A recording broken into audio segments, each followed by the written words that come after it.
கீழே படுத்திருக்காருல முட்டிக்கால் போட்டு, யாருன்னு தெரியுதா? யாருமா கீழே படுத்திருக்காரு? யாருன்னு தெரியுதாமா? அவர் தான்மா முன்னாள் முதலமைச்சர், வெக்கங்கெட்ட மானங்கெட்ட சூடு சொரணையற்ற ஒரு முன்னாள் முதலமைச்சர் திரு பாதம் தாங்கி பழனிசாமி அவர்கள். இப்படிதாமா முதலமைச்சர் ஆனாரு. மக்கள் நீங்க தேர்ந்தெடுத்தீங்களா இவர் முதலமைச்சர் ஆகணும்னு? அந்த அம்மா சசிகலா கால தவழ்ந்து தவழ்ந்து 6 மாச குழந்தை மாதிரி தவழ்ந்து தவழ்ந்து போய்,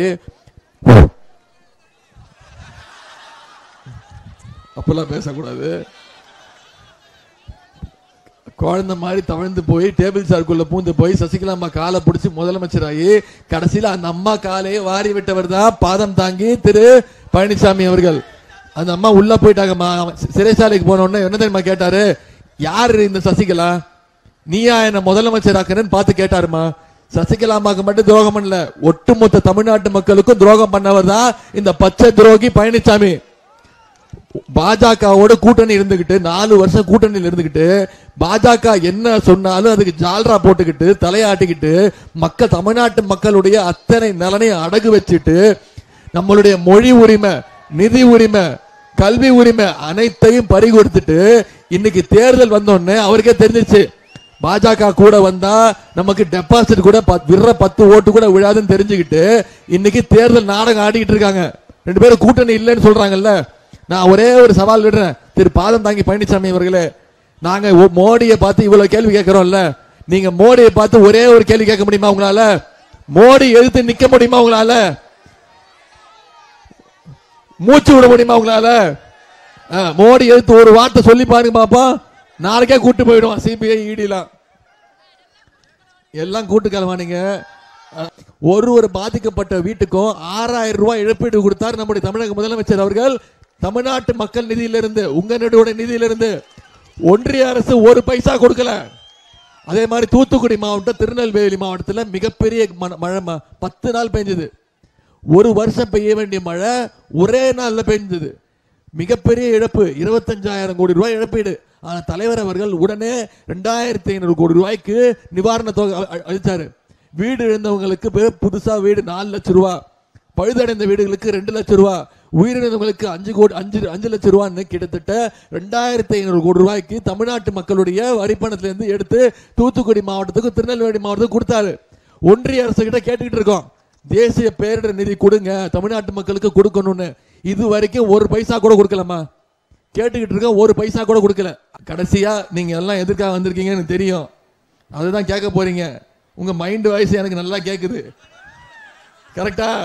அதானே? இன்னைக்கு 16ஆம் தேதி, நேத்து 15ஆம் தேதி வந்திருக்கணும்ல. யார் யாருக்கு வந்திருக்க கை தூக்குங்க.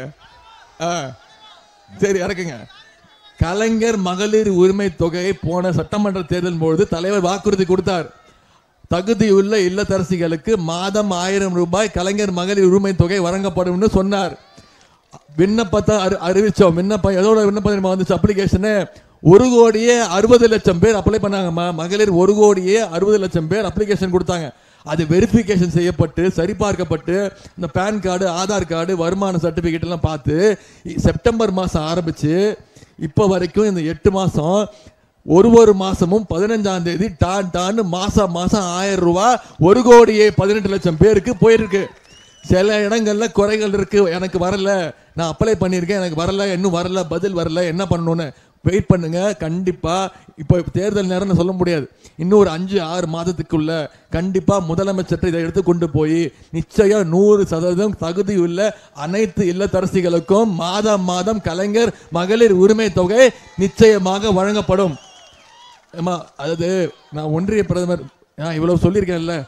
நம்ம நீ பேசுறியா? நான் கிளம்பவா?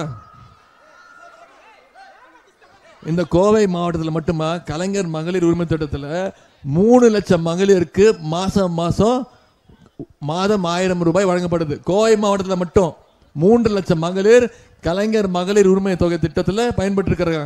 இப்போ நான் என்ன சொன்னேன், நம்முடைய திட்டங்கள்லாம் என்னென்ன பண்ணியிருக்கோம், இந்தியா கூட்டணி ஆட்சிக்கு வந்தா என்னெல்லாம் பண்ண போறோம், என்னென்ன திட்டம் இருக்குன்னு நான் சொன்னேன். ஒன்றிய பிரதமர் இருக்காருல்ல, யாரு 10 வருஷம் ஆண்டுட்டு இருக்காருல்ல, அவர் இனிமே அவருமே 420. உங்களுக்கெல்லாம் ஒரே ஒரு வேண்டுகோள் வைக்கிறேன், இனிமே அவர் பேர் சொல்லி கூப்பிடாதீங்க. நான் ஒன்று சொல்றேன், அதை சொல்லி கூப்பிடுங்க, சரியா?